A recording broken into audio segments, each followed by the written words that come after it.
final satisfait de cette qualification finalement large et méritée, même si il y a un tournant du match, une balle de Rio contre vous qui a changé la voie. Ça fait partie du jeu, Après, on a eu une entame de match assez difficile. Je ne sais pas si j'avais encore des joueurs qui avaient la tête à Murcia, peut-être, mais on a eu un début de match assez délicat, et puis après on a repris le dessus progressivement. Donc c'est vrai qu'il y a cette balle où le joueur adverse passe, vers le but, et que Mats, grâce à l'aide de Stéphane, Mats détourne. Mais après, je trouve qu'on a bien négocié la période où on a marqué le premier but et après l'enchaînement, parce que non seulement on a mis des beaux buts, mais on a fait de belles actions aussi, il me semble. Donc après, ça n'a rien de... Voilà, on n'a pas... Je vais me dire que c'est une équipe hiérarchiquement inférieure, mais je trouve que c'était pas évident. C'est une équipe qui a fait un bon match, qui a bien défendu, donc qui n'a pas fermé le jeu, certes. Mais voilà, après, une fois que tu arrives à prendre l'avantage, c'est un peu plus simple de gérer. Voilà, on a fait ce qu'on devait faire, ni plus ni moins, et je trouve que c'est plutôt une bonne chose. C'est toujours compliqué de se motiver, ce genre de match, en déplacement? Non, c'est pas une histoire de motivation, parce qu'il y avait quand même pas mal de joueurs qui ne jouent pas spécialement régulièrement, donc chacun doit essayer de gagner sa place. On a pas mal de blessés en ce moment, on avait que 18 joueurs valides, donc ils savent très bien que s'ils sont performants en ce moment, ils vont marquer des points. Donc c'est aussi ça la volonté du staff, c'est de leur faire comprendre que sur un match comme celui d'aujourd'hui, on doit être performant. Voilà. Donc certes, on a fait un début encore une fois délicat, mais je trouve qu'on s'est bien repris par la suite, et puis on a plutôt dans l'ensemble bien géré. Voilà, on avait derrière les papas derrière ont fait le boulot, et après au milieu et devant on avait plutôt des jeunes joueurs, et ils se sont bien dépensés, ils ont fait beaucoup de solutions, et puis ils ont été adroits, parce que même si c'est une Nationale 2, mettre 5 buts, c'est jamais anodin, donc il faut les mettre.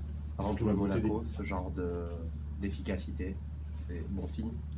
Ouais, mais Monaco c'est autre chose quand même, c'est pas tout à fait la même histoire quand même, donc voilà, nous on prend les matchs comme ils arrivent. Là c'est la Coupe de France, c'était une équipe amateur, il faut se conditionner d'une certaine façon. Quand tu vas à Monaco, on inverse un peu la tendance, et c'est Monaco le gros et c'est nous qui arrivons le petit, donc c'est un peu différent.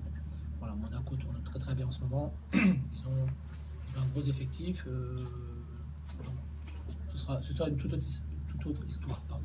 Grosse satisfaction, c'est les 4 buts que vous avez mis en 10 minutes avant la mi-temps, 34e à 44e, et la diversité, la variété de ces buts. Ouais, on a juste modifié un petit truc à partir du moment où on voyait qu'on avait un peu plus de mal à arriver.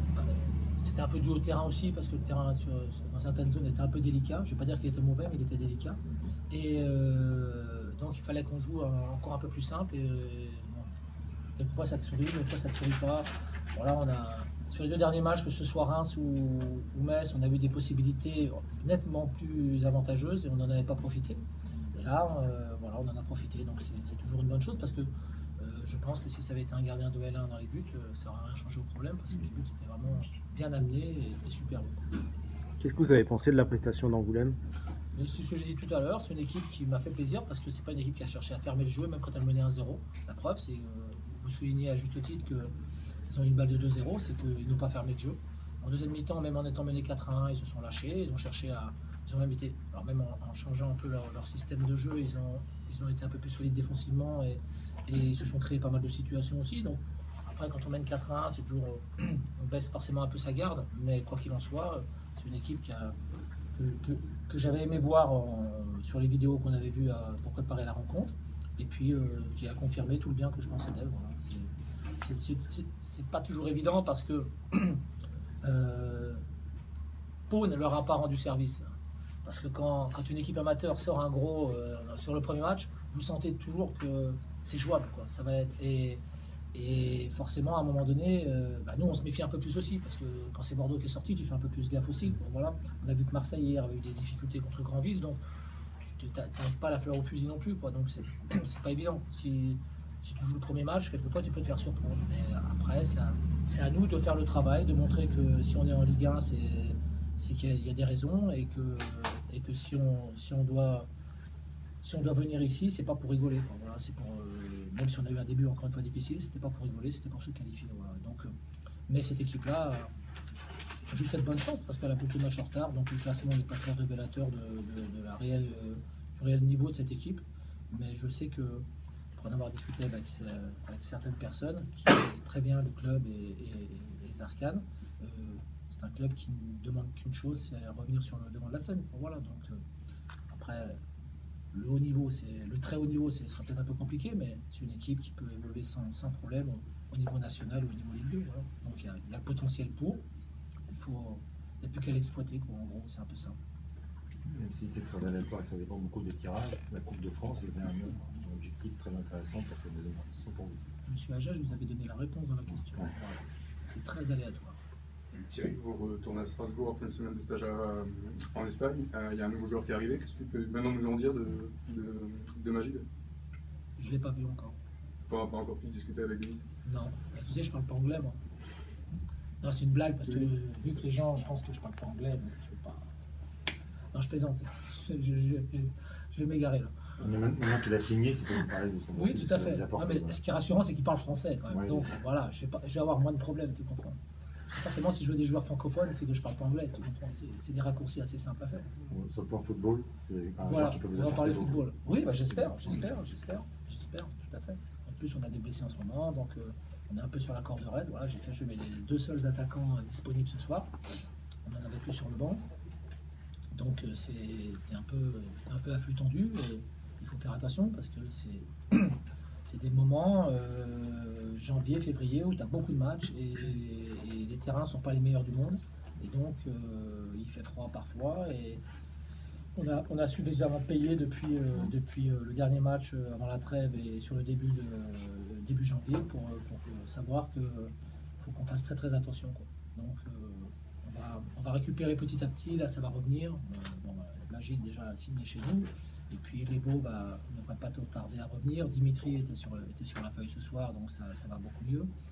Kenny, on n'a pas pris de risque ce soir, donc ça va revenir aussi pour la semaine prochaine. Donc voilà, on va se remplumer tout doucement, mais c'est peut-être pas arrivé au meilleur moment, quoi. Voilà, c'est tout. Mais à part ça, tout va bien. Et tout, ça nous a permis de lancer des jeunes, enfin de donner encore un peu de temps de jeu à certains jeunes, et puis qu'ils apprennent de ces matchs, parce que même quand on joue contre des équipes amateurs, je trouve que la Coupe de France c'est très formateur. Voilà. Donc c'est une bonne chose, voilà, ça leur donne du temps de jeu, ça leur fait voir que même dans les niveaux inférieurs, il y a des gens qui sont largement aussi malins qu'eux.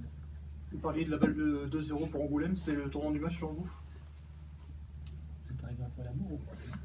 Oui, non, Ah, d'accord, c'est pour ça, parce que ça a déjà été posé ici, c'est pour ça. pardon. Non mais il n'y a pas de problème, je vais y répondre.